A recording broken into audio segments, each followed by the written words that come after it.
Just ahead on CTV News, a parent fights for stricter online rules in the wake of his son's tragedy. Plus, it's a love story that started over 60 years ago. And we're out in the county covering high school basketball. All that and more up next.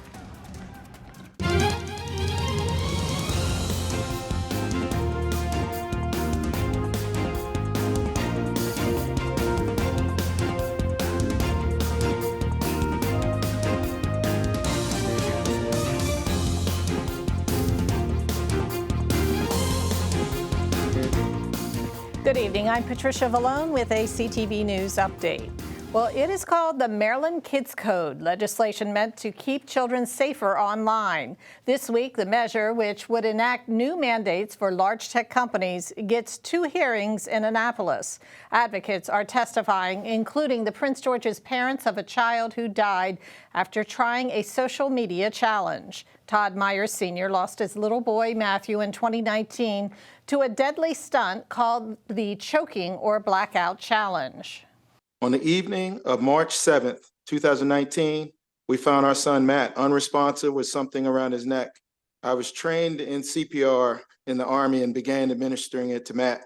At the tribute before Matthew's funeral, the kids were telling us that they heard about this blackout challenge, choking challenge, and they knew that he was participating in those things, and that they were getting bombarded with that and participating in that blackout and choking challenge. That's when we knew this was an epidemic. We knew this was bigger than just our isolated incident with Matthew. The minors have also testified on behalf of stricter federal legislation. They were present during a recent congressional hearing when Meta CEO Mark Zuckerberg apologized to families of cyber abuse victims. An audit of the Maryland Department of Education shows at least 8 Maryland school systems did not use millions of dollars from the state. The funds were meant to be used for students in underserved communities. According to the Inspector General for Education, department officials did not provide training to local schools on how to use so-called poverty grants. The unused money totaled more than $12 million, and the investigation spanned 8 local education agencies across the state. Prince George's Public Schools were not one of the named agencies. Well, Maryland expands its probe of Catholic clergy accused of child sex abuse. Attorney General Anthony Brown is seeking testimony from victims throughout the Archdiocese of Washington, D.C. and Wilmington, Delaware. In April last year, the Attorney General's office released an interim report on its child sex abuse investigation in the Archdiocese of Baltimore. The outreach to Maryland's 2 other dioceses is a sign that the state is expanding its probe. Well, Maryland State Police need your help identifying a woman who may have knowledge about the sexual abuse of a child. Take a look at your screen. Police say this woman has information regarding the sexual abuse of a female infant. Officials say the woman has tattoos on her chest, arms, and hands. She also has a tattoo on her wrist that appears to say 12, 17, 16. A $14,000 reward is being offered to anyone who can properly identify this woman. Officials say residents can call investigators at the number on your screen. And a Bowie teenager is arrested in connection with a December murder that happened in the district. On December 18th, D.C. police responded to the sound of gunfire in the 5400 block of Illinois Avenue Northwest. That's where they found 27-year-old Jihad Darden suffering from gunshot wounds. Darden was taken to the hospital where he later died. On February 7th, the 15-year-old was arrested by county police and extradited back to the district. He's been charged with first-degree murder while armed. And you are watching CTV News. I'm Patricia Vallone. Love isn't always about finding someone to live with, but rather someone that you can't live without. A local couple shares the secret to love and a long-lasting marriage. We'll have that story after the break.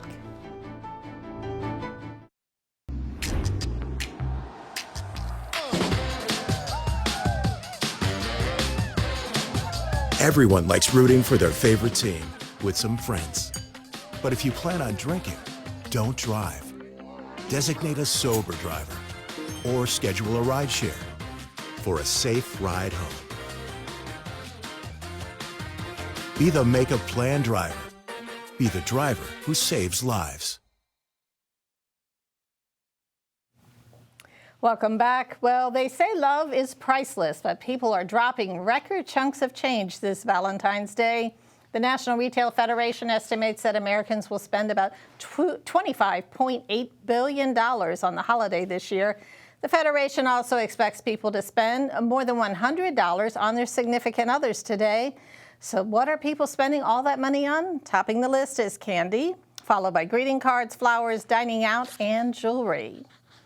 And love it or hate it, Valentine's Day is finally here. Many people plan to give flowers, particularly red roses, to their loved ones today. But how do we really feel about the holiday? This is for my coworkers. Okay. So I pass out roses every Valentine's to the females at my job. Really? And why do you do this? It's just a show of love. The way the world going right now, I just want to show some, give a smile on somebody's face. How do you feel about Valentine's Day? It's commercial, and your wife also wants you to celebrate with her. Okay. So it's a combination. Okay. And that's what you plan to do? Yep. It's just having someone that you care about is the most important thing, you know. And we've been together now about 23 years, so it's a blessing.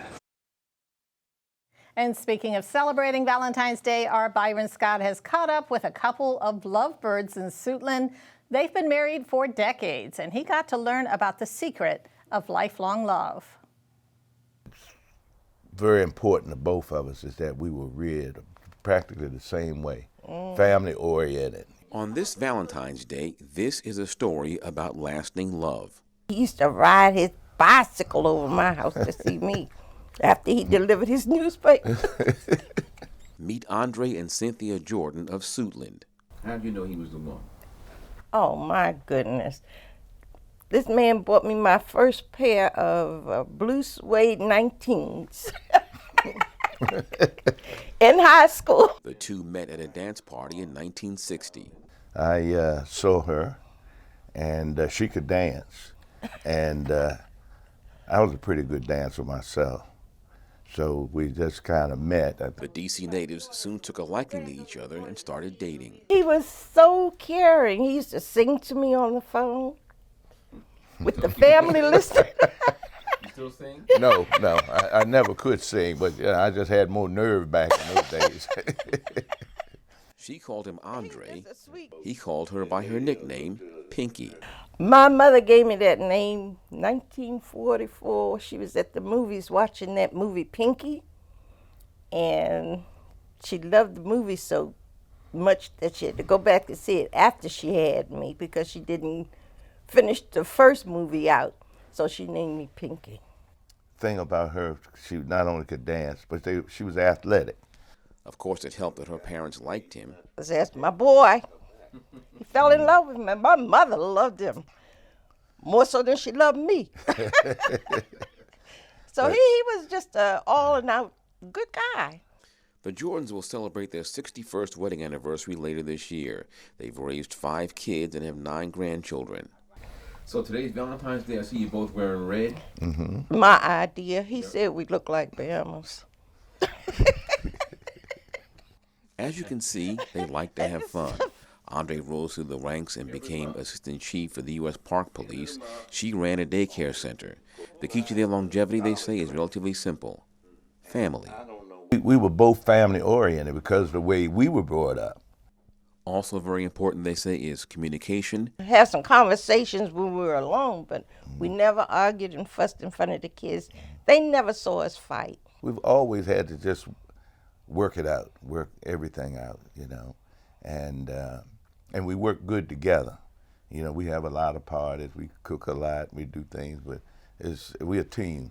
Byron Scott, CTV News. And that's a great story. Thanks, Byron. Well, a popular German grocery store chain opens up another location in Prince George's today. Lidl held a grand opening for its newest store here at the 3100 block of Queens Chapel Road in Hyattsville, the site of a former Price Right store. CTV News spoke with shoppers, and many say they're happy about having another grocery store in their community. Oh, I feel so wonderful because I live up the street and the store had closed, and we had really nowhere to go but to the Giant up on Queens Chapel. So I had been waiting and waiting, And just for the grand opening, I came in, everything is beautiful. It's a wonderful store. I've been to the one out in Maryland, Tacoma Park, I think the one out there. It's very nice, so I knew this one was going to be the same. And I'm blessed to have this one new because I had to go so far, like the Giant. Giant is very expensive, so I don't like that. And this store is the 5th Lidl to open in the county. And coming up, Simon Buggs, he's joining me now with what is going on in sports. Hey there, Patty, and hey everyone. And coming up on your Thursday sports page, a recap of some great high school basketball matchups that took place last night. Sit tight, you don't want to miss it.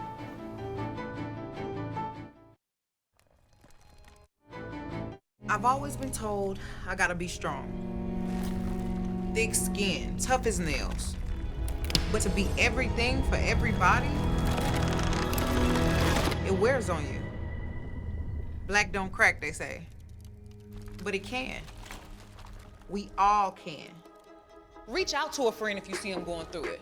No matter who you are, being vulnerable is what makes us whole. Learn how to help at seizetheawkward.org.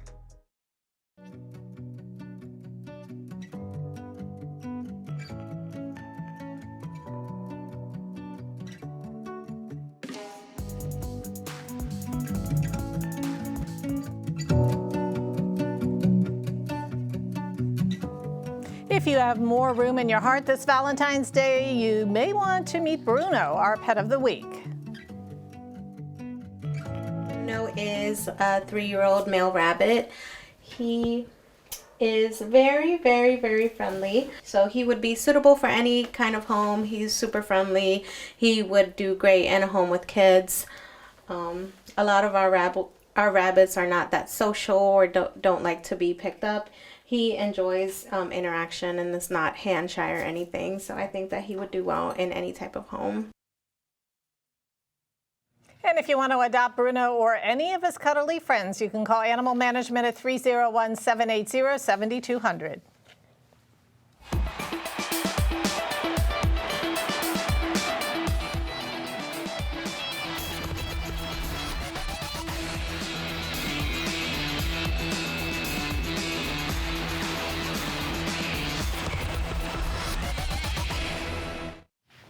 All right, sports fans, get excited because it's time for your Wednesday sports page. Starting with some high school sports news, the Parkdale and Flowers High School boys basketball squads faced off last night in what was a very entertaining matchup. Beginning with the first quarter, the Jaguars got off to a fast start to begin the game, and because of shots like this putback layup on the opening tip from forward and center Herb Gray, and this alley-oop pass from guard Lawson Hopkins to center Tyrell Bowles, Flowers jumped out to a 10-2 lead. But Parkdale was able to chip away at the deficit thanks to plays like this steal and layup by small forward Mark Freeland, this floater by guard Jarius Jure, and this made three-pointer from guard Jacob Wilson that tied the game at one point for the Panthers. The Jaguars were able to jump back in front and end the first quarter with a 23-18 lead over the Panthers. Now to the second quarter, the game remained close as the two teams traded baskets with one another. But Flowers was able to push the lead to double digits due to this three-pointer from point guard Joshua Plater and this and-one layup converted by another guard in Jacob Taylor. But thanks to this nice hustle play from center Anuel Decker and this sweet floater made by guard Isaiah Richards, the Panthers were able to cut the deficit again and go into halftime only down 43-39. But Flowers kept their lead for the rest of the game, winning 78-63. Meanwhile, over at Fairmont Heights, the boys basketball team fell to 13-6 last night after a blowout loss to Largo, 79-57. Largo is now 18-2 on the season, and head coach Rodney Ward says his team's defense played a big part in the win. Just played good on-ball defense, good team defense, held them to one shot, kept them out of the paint, and we transitioned out of that as far as getting rebounds, getting the ball at the net if they did score, but mainly just transitioning and counter-punching off of their offense. Parkdale's next opponent will be Suitland tomorrow at 7, and Flowers will go up against Duval next tomorrow at 7:15. And Largo will match up next versus Flowers on Friday, while Fairmont will take the court against Central tomorrow at 7 o'clock. Switching gears to some soccer news, the United States men's soccer team will match up against Columbia right here in Prince George's County this summer. The exhibition game will take place at FedEx Field in Landover on June 8th, ahead of the Copa America. This will be the first time the U.S. will play at FedEx Field since 2012. And for more information on this event, visit the website on your screen. Now to the world of college football, the UMD will send 4 Terps to this year's NFL Combine. Offensive lineman Delmar Glaze and Gottlieb Ayedezi, as well as defensive backs Bo Braid and Tarheeb Still, will represent Maryland and Indianapolis this year. The 4 Terps attending the Combine is tied for the 5th most among all schools in the Big Ten. Maryland finished with an 8-5 record this past season and won their 3rd bowl game in a row against Auburn, 31-13. The Combine will take place from February 29th to March 3rd. And wrapping up sports, the UMD men's basketball team will try to avoid 4 straight losses tonight as they take on Iowa at home. Tip-off is at 8:30. And the Washington Capitals lost to the Colorado Avalanche last night, 6-3. They will take the ice next against the Montreal Canadiens on Saturday. All right, thanks, Simon. And that wraps up our newscast. Tune in tomorrow evening for more local news. Have a great night. Good night, everybody.